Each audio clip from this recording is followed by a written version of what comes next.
Dunyodagi har 10 ta o'limdan 6 tasi yurak va qon tomir kasalliklariga to'g'ri keladi. Bu raqam shunchaki statistika emas. Bu minglab oilalarning og'rig'idir. Shu sababli biz kardiologlar har kuni, har soat inson yuragini asrash yo'lida mehnat qilamiz. Assalomu alaykum do'stlar. Men Pirnazar Jo'rayev, kardiolog, aritmologman. 10 yillik ish tajribam davomida respublika va xalqaro tibbiyot markazlarida malakamni oshirganman.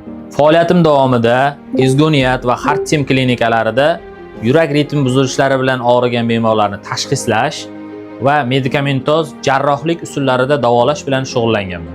Bugungi kunda Javohir Med klinikasida o'z faoliyatimni olib boryapman va sizlarning yurak salomatligingiz uchun xizmat qilishga tayyorman. Agar siz va yaqinlaringizda yurak ritm buzilishlari, ya'ni aritmiyalar bezovta qilayotgan bo'lsa, unda vaqtni boy bermang. Javohir klinikasiga tashrif bering yoki quyidagi raqamlar orqali bog'laning. Sizni qabulimda kutaman.